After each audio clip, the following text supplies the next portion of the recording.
하나님께서는 오늘도 살아계시고 우리와 함께 하십니다.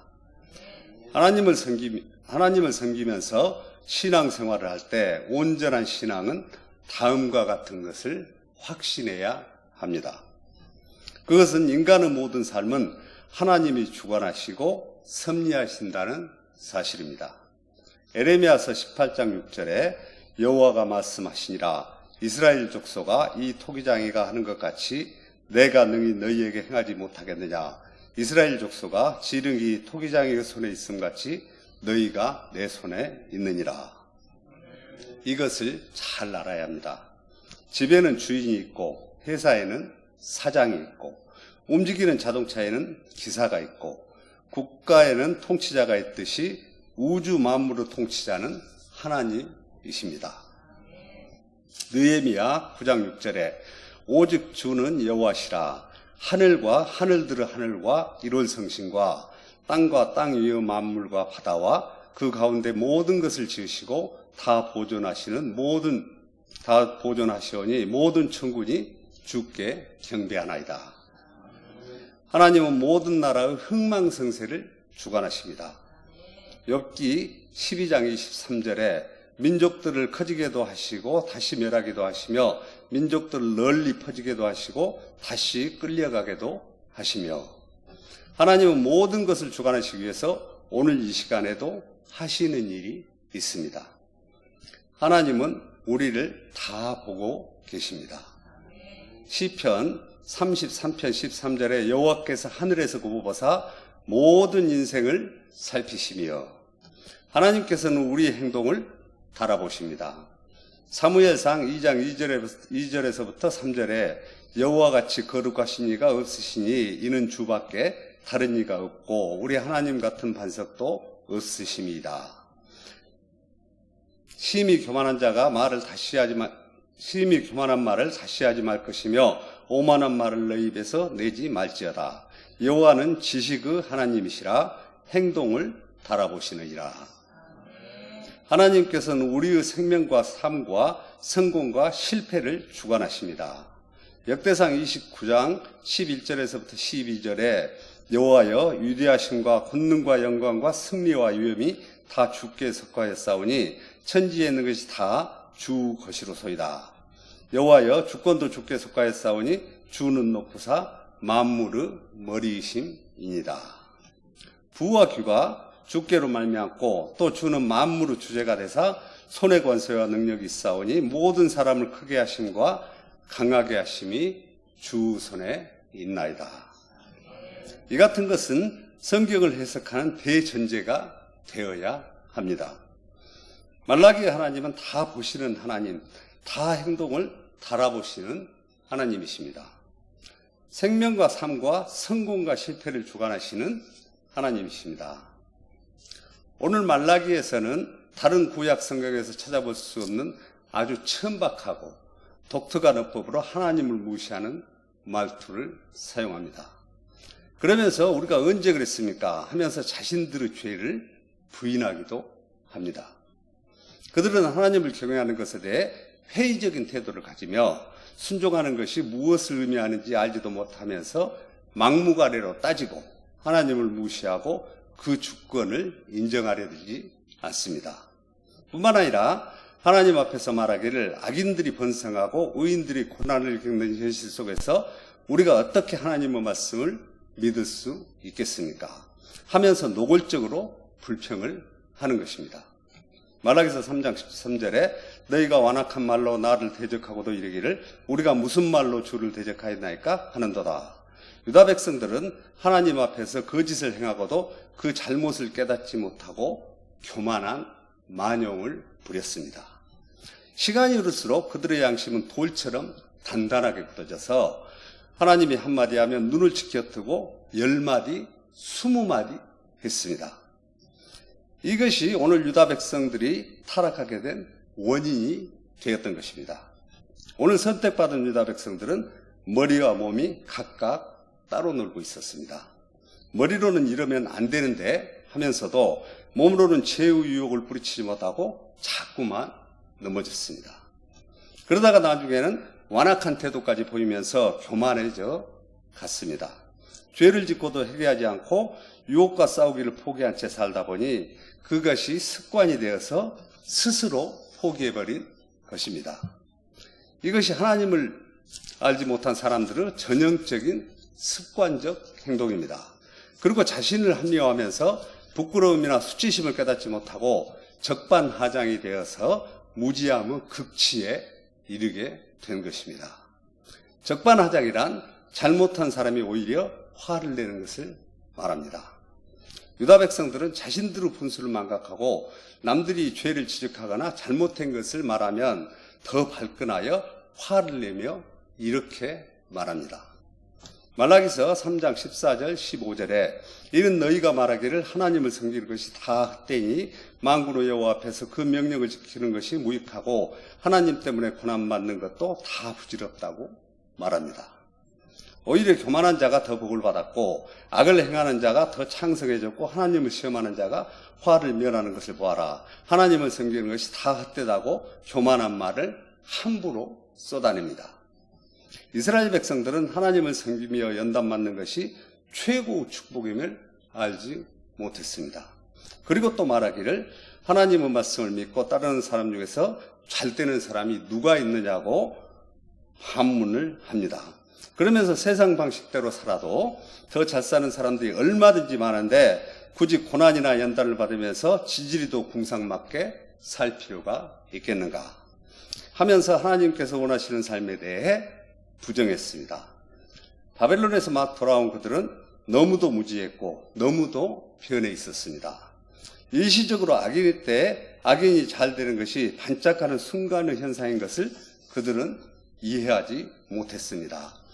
눈에 보이는 현실만 바라보았고 살아계신 하나님을 보지 못했습니다. 왜 이렇게 됐을까요?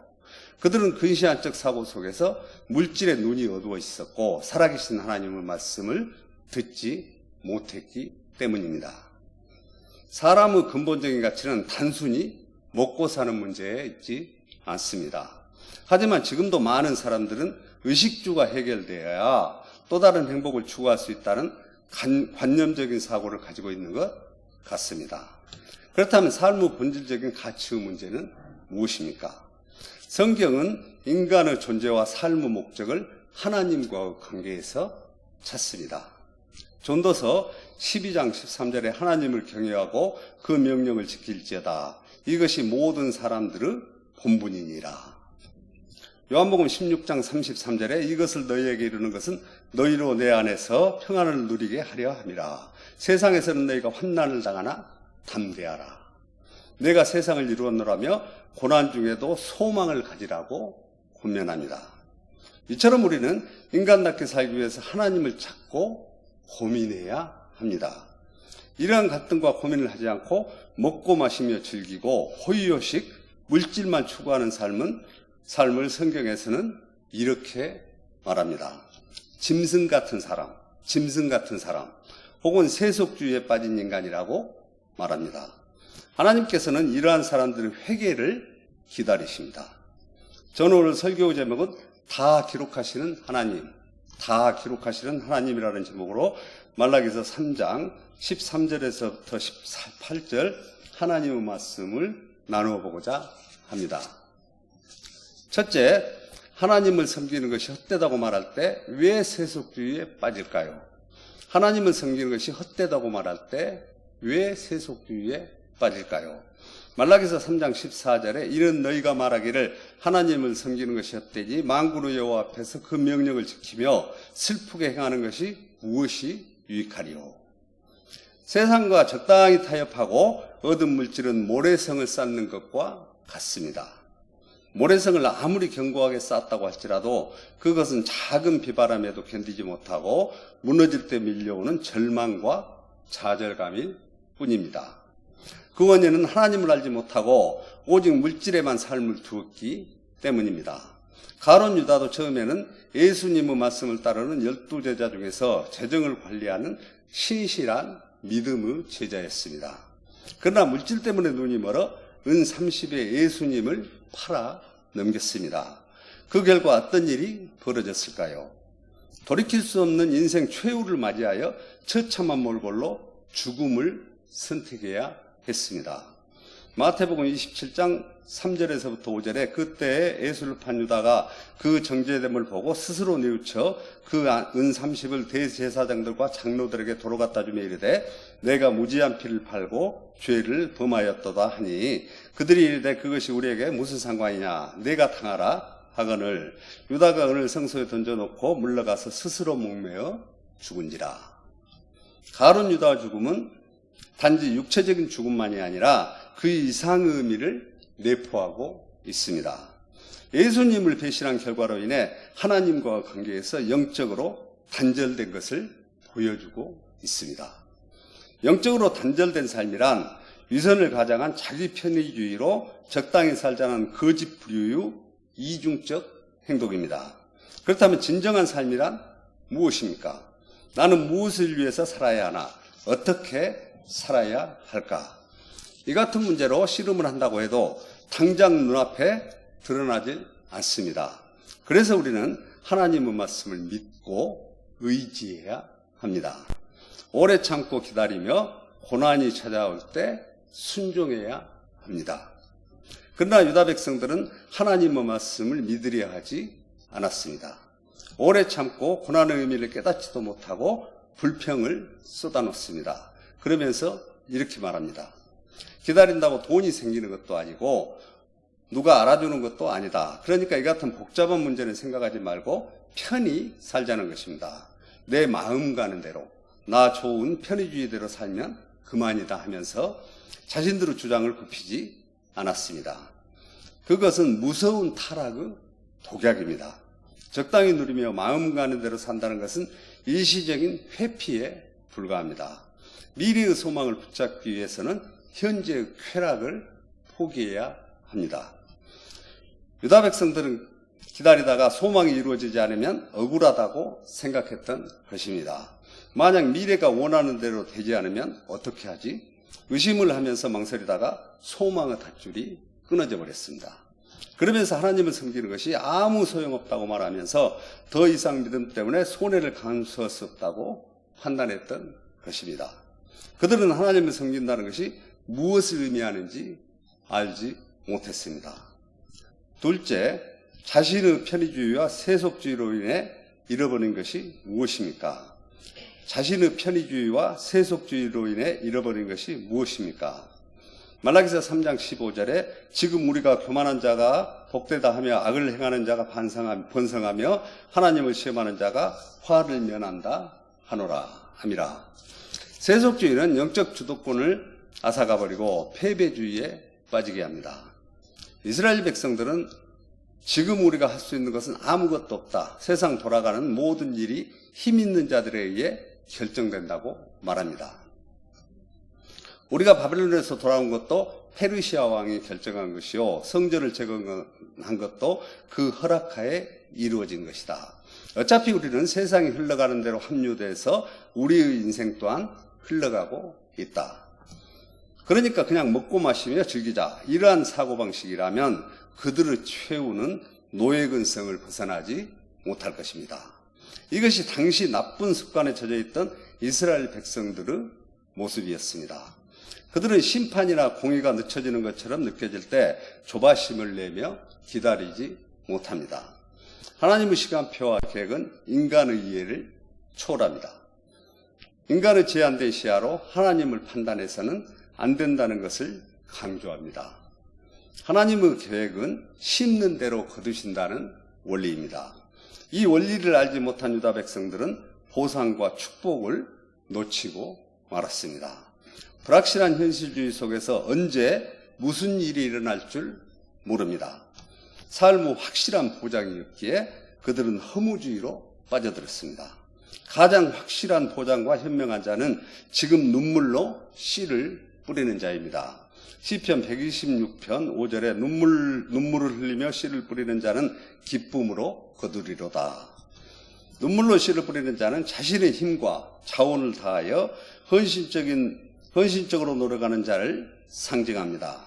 현재의 이 고난이 끝나면 하나님의 약속이 성취될 것을 믿고 기쁨으로 나아가라는 메시지입니다.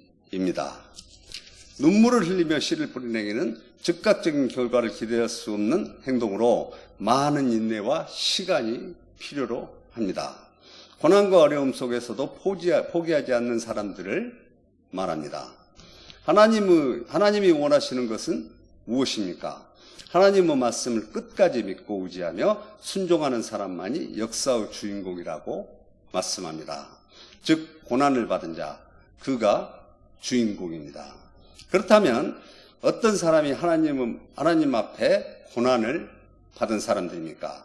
아브라함은 믿음의 조상으로 하나님의 약속을 믿고 신뢰했습니다. 모세는 이스라엘을 애굽에서 이끌어내어 하나님의 율법을 받았습니다. 다윗은 이스라엘 왕으로서 하나님의 합한 자로 메시아의 조상이 되었습니다.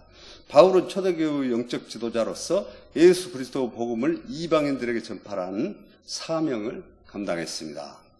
따라서 성경의 궁극적 주인공은 하나님이시며 모든 역사적 인물들은 하나님을 중심으로 전개되고 있음을 증명하는 것입니다. 셋째, 하나님이 원하시고 전하고자 하시는 메시지는 무엇입니까? 셋째, 하나님이 원하시고 전하고자 하시는 메시지는 무엇입니까? 말라기서 3장 16절에 그때 여호와를 경외하는 자들이 피차에 말하매 여호와께서 그것을 분명히 들으시고 여호와를 경외하는 자와 그 이름으로 존중히 여긴 자를 위하여 여호와 앞에 있는 기념책에 기록하셨느니라. 말에는 창조의 능력이 있습니다. 말에는 삶을 지칭하는 영향력이 있습니다. 말에는 엄청난 권세가 있습니다. 창조력, 각인력, 흡인력, 생명력입니다. 하나님은 우리가 나누는 대화를 들으시고 차곡차곡 저장하십니다. 우리의 진실한 기도를 기념책에 적어놓고 늘 바라본다고 말씀하십니다. 기도하는 자의 소원을 하나님께서 책에 적어놓고 이루어 주십니다. 하나님은 왜 기록해 놓고 보실까요? 하나님 앞에서 최고로 소중한 믿음의 사람들이기 때문입니다. 하나님의 친구요 특별한 동역자들이기 때문입니다. 하나님께서 아끼시는 사랑하는 자녀들이기 때문입니다. 하나님께서는 우리의 대화와 우리의 마음을 주의 깊게 살피시고 우리의 모든 생각과 말 그리고 행동을 알고 계십니다. 우리의 모든 것이 하나님 앞에 드러나 있습니다. 주님은 보시고 아시고 함께 하십니다. 믿음을 지킨 다니엘의 세 친구가 용광로 불에 던져졌습니다. 그 안에는 세 사람이 아니라 네 사람이 있었습니다. 주님이 함께 하셨습니다. 오늘 본문의 하나님의 사람들, 그들의 문제는 무엇입니까? 서로 나누는 대화 가운데 거짓말로 하나님을 대적했습니다. 서로 나누는 대화 가운데 부정적인 말로 하나님을 거부했습니다. 서로 나누는 대화 가운데 조롱하며 말대꾸를 했습니다. 하나님의 마음을 아프시게 하는 것은 입술의 죄악 때문입니다. 믿음으로 말하는 사람들에게 약속한 축복은 무엇입니까? 우리의 삶 가운데 가장 위대한 유산은 하나님의 말씀 가운데 있습니다. 말씀에는 예언적 능력이 있습니다. 말씀 속에는 분별력이 있습니다. 말라기서 3장 18절에 그때 너희가 돌아와서 의인과 악인을 분별하고 하나님을 섬기는 자와 섬기지 아니하는 자를 분별하리라. 이 분별은 외적인 행위나 성과에 기반한 것이 아니라 하나님을 진실하게 섬기는 자들에게 영원한 상급이 주어질 것입니다. 반면에 하나님을 거짓으로 믿는 자들에게는 그에 따른 심판이 있을 것입니다. 때로는 순간적으로 악인이 번성하고 의인이 고난을 당하는 것처럼 느껴질 때도 있을 것입니다. 그러나 하나님의 관점에서 합당한 때에 이 모든 것을 공의롭게 돌려놓으실 것입니다. 전도서 12장 14절에 하나님은 모든 행위와 모든 은밀한 일을 선악간에 심판하시리라. 오늘 또 하나님의 말씀을 붙들고 눈물로 씨앗을 뿌리십시오. 하나님 앞에 인정받고 성령에 붙들리는 삶을 살아가시기를 축원합니다. 이제 오늘의 말씀을 갈무리하고자 합니다. 첫째, 하나님을 섬기는 것이 헛되다고 말할 때 왜 세속주의에 빠질까요? 둘째, 자신의 편의주의와 세속주의로 인해 잃어버린 것이 무엇입니까? 셋째, 하나님이 원하시고 전하고자 하시는 메시지는 무엇입니까? 말라기서 3장 16절에 그때 여호와를 경외하는 자들이 피차에 말하며 여호와께서 그것을 분명히 들으시고 여호와를 경외하는 자와 그 이름을 존중히 여기는 자를 위하여 여호와 앞에 있는 기념책에 기록하셨느니라. 17절에 만군의 여호와가 이르노라 나는 내가 정하는 날에 그들을 낳아 특별한 소유로 삼을 것이요 또 사람이 자기를 섬기는 아들을 낳긴 같이 내가 그들을 아끼리니. 하나님께서는 그 백성들을 특별한 소유로 삼겠다고 약속하셨습니다. 주님은 언제나 우리와 함께 하십니다. 사랑으로 베풀어 주십니다. 우리의 믿음과 헌신은 여호와 기념책에 영원히 기록됩니다. 하나님께서는 자신의 백성들을 결코 잊지 않으시며 그들의 삶과 마음을 소중히 여기십니다. 하나님을 믿고 의지하면 특별한 소유로 VIP가 되고 하나님의 자녀가 됩니다. 하나님께서는 공의와 정의를 구별하시고 우리의 삶을 인도하십니다. 하나님을 섬기는 자들에게 영원한 상 주시는 이심을 믿어야 할지니라. 믿음으로 인내하며 그 영원한 사랑 안에서 살아가시기를 축원합니다.